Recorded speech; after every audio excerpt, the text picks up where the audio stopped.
Hi hello నమస్తే అండి, welcome to my YouTube channel Sindhu Tulasi. So నేనైతే మీ ముందుకు ఒక మంచి రివ్యూతో వచ్చేసాను అనమాట. Bigg Boss season 9 first episode మనందరికీ తెలిసిన విషయమే. ప్రతి ఒక్కరు కోట్లాది ప్రజలు చూస్తున్నటువంటి బిగ్ బాస్ సీజన్ 9లో ఫస్ట్ ఎపిసోడ్ ఉన్నటువంటి దానికి సంబంధించినటువంటి రివ్యూ అయితే ఖచ్చితంగా ఇప్పుడు నేను చెప్పబోతున్నాను. ఈ రివ్యూలో ఒక్కొక్కరు విషయాన్ని తీసుకుంటూ వచ్చేద్దాము. ఒకటి హృదయ మానవ్ గారు, అంటే మాస్క్ మ్యాన్.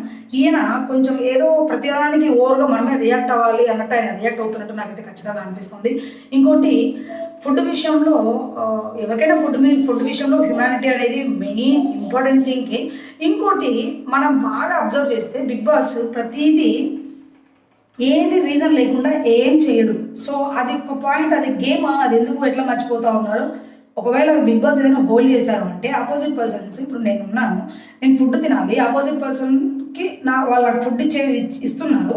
సో నేను ఫుడ్ తినకూడదు అన్నది బిగ్ బాస్ నిర్ణయం అయి ఉండొచ్చు. సో దీన్ని నేను కంట్రోల్ చేసుకోగలుగుతానా లేదా అని నా గురించి ఆలోచించి ఉండొచ్చు, లేకపోతే వాళ్ళు రియాక్ట్ అవుతారా లేదా అని మీ గురించి కూడా, ఆపోజిట్ పర్సన్ గురించి కూడా ఆలోచించి ఉండొచ్చు. సో అదే గేమ్ టాక్టిక్ అనేది. సో బిగ్ బాస్ ఏం ఆలోచిస్తున్నాడు అనేది ఒక ట్రాక్ అలా నడిపిద్దాము అనేది Bigg Boss mindset. Bigg Boss mindset అనేది పక్కన పెట్టేస్తే ఆ థియరీ ప్రొసీజర్ అదే పూర్తిగా. సో దీన్ని పూర్తిగా ఖండించి గేమ్ని పూర్తిగా వేరే రకంగా యూటర్న్ చేస్తున్నారు హృదయమానవ్. అసలు అందులో నాకు అర్థమైన విషయం ఏంటంటే గేమ్ బిగ్ బాస్ కూడా అసలు వీడిని పక్కన పెట్టేసి వీడిని పూర్తిగా ఏమంటారు స్టాచ్యూలాగా పక్కన పెట్టేసి ఒక గేమ్ని ఆడిద్దాము అన్న సెన్స్ నాకైతే అనిపించింది. ఒక గేమ్ని ఎలా వెళ్ళాలో వెళ్ళనీయకుండా ఈ పర్సన్ దాన్ని పూర్తిగా ఎక్కడ కటింగ్ పెట్టుకొని వేరే దగ్గరికి వెళ్ళిపోతుంటే అక్కడికి వెళ్ళి మళ్ళీ యూటర్న్ చేస్తున్నాడు. సో అంటే రిపీట్ ఆయన అదే చేస్తూనే ఉన్నాడు. బట్ అది చాలా తగ్గించుకుంటే చాలా బాగుంటుంది. ఇంకోటి దమ్ము శ్రీజ, అమ్మాయిలో దమ్ము ఎంతవరకు ఉన్నా కూడా వాంటెడ్గా బిహేవ్ చేసింది అనేది మాత్రం ఫస్ట్ ఎపిసోడ్లో నాకు బాగా అర్థమైంది. అమ్మాయి చెప్పిన పాయింట్ కరెక్ట్ అయి ఉండొచ్చు, మాట్లాడిన పాయింట్, అమ్మాయి బిహేవ్ చేసిన పద్ధతి కూడా కరెక్టే అయి ఉండొచ్చు. బట్ ఫుడ్ విషయంలో వాళ్ళు అదే చెప్పేది, సీజన్లో బిగ్ బాస్ థియరీ అనేది ఒక ప్రొసీజర్ ఉంటుంది. సో దాన్ని బట్టి ప్రతిదీ నడుస్తుంది. వాళ్ళకి ఏదైతే అర్థమై ఉంటుందో, వాళ్ళు ఏదైతే చేయాలనుకుంటారో వాళ్ళు అదే చేస్తారు. దానికి భిన్నంగా మనం ఏం చేస్తామనేదే మెయిన్ పాయింట్. అంతే తప్పించి వాళ్ళు ఫుడ్ తినలేదు కదా, మనం వెళ్ళి ఇద్దాము 3 సార్లు వెళ్ళి ఇచ్చావు ఓకే, వాళ్ళు తీసుకోలేదు, బిగ్ బాస్ వద్దన్నారు, పూర్తిగా వాళ్ళకి ఆకలి కూడా కాలేదన్నారు. వాళ్ళకి ఆటోమేటిక్గా ఆకలి అనిపించి ఒక 2 బిస్కెట్ ప్యాకెట్లు తీసుకున్నప్పుడు నీ పర్మిషన్ ఏమవసరము? వాళ్ళు దొంగతనం చేశారో ఇంకోటో తర్వాత విషయం. బిగ్ బాస్ ఆ రూల్ పెట్టి ఉండొచ్చు మిమ్మల్ని ఇంప్రెస్ చేసి తీసుకోవాలి అని. మేబీ దొంగతనం కూడా చేయొచ్చు. అది వాళ్ళ ముందు ఫుడ్ వాళ్ళు వద్దు అన్నప్పుడు పరిగెట్టి 1-3 సార్లు ఫుడ్ ఇచ్చినప్పుడు వాళ్ళ ఆకలి అని అనుకున్నప్పుడు, వాళ్ళు తినాలని తీసుకున్నప్పుడు దాన్ని నువ్వు ఎట్టి పరిస్థితుల్లోనూ ఆ పాయింట్ బ్రేక్ చేయడం నాకు నిజంగానే నచ్చలేదు. ఎందుకంటే ఈ శ్రీజ ఆ పాయింట్లో అమ్మాయి పర్టికులర్గా ఆ మ్యాటర్ని అయితే బ్రేక్ చేసింది. నాకేమనిపిస్తుందంటే ఫస్ట్ అంతా ఫుటేజ్ కోసం ఈ అమ్మాయి ట్రై చేసింది. దీని తర్వాత తీసుకెళ్తున్నారు కదా, ఇప్పుడు వాళ్ళని తినొద్దు ఆపండి అని చెప్పడానికి వాళ్ళ దగ్గర నుంచి పక్కన పెట్టించేసావు. మళ్ళీ ఇమ్మీడియట్గా వెళ్ళి మళ్ళీ వాళ్ళకి బిస్కెట్ ప్యాకెట్ ఇస్తున్నావు. ఏంటది? అది ఒకటి ఫుడ్ విషయంలో ఏదైనా కానీ ఎవరైనా కానీ ఎట్టి పరిస్థితుల్లో అలా బిహేవ్ చేయడానికి అసలు వీలే లేదు. ఒకటి బిగ్ బాస్ చెప్పాడా, అది game, rule is rule for all అన్నట్టు. ఓకే, అది గేమ్ అంతే, దాని వరకు ఏ రకంగా అయినా కానీ అది వెళ్ళొచ్చు, తీసుకెళ్తారు కూడా. ఎందుకంటే ఇప్పుడు ఆయన అంత డ్రాగ్ చేసి ల్యాగ్ చేసి ఫైనల్గా ఏం చేశారు, ఎంత మంచి ఫుడ్ ఇచ్చారు.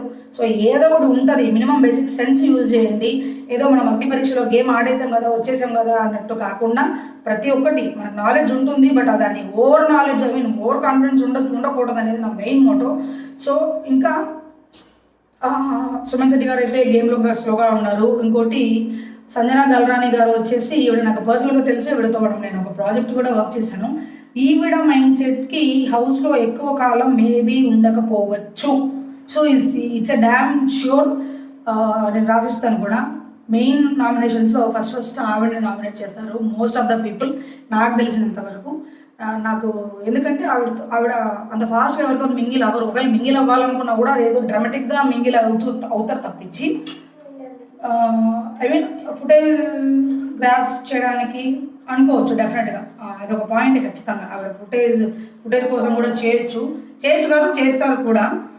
ఎందుకంటే ఒకటి మనం ఆవిడని ఏం అనడానికి లేదు. ఎందుకంటే బేసిక్గా ఆవిడ పెరిగిన నేచర్ అలాంటిది. ఎందుకంటే ఆవిడ మంచి ఏమంటారు గోల్డెన్ స్పూన్తో పెరిగిన ఆవిడ కాబట్టి మనం ఏం చేయలేము. కాకపోతే నార్మల్ పీపుల్కి కూడా కనెక్ట్ అవుతూ వెళ్ళడమే బిగ్ బాస్.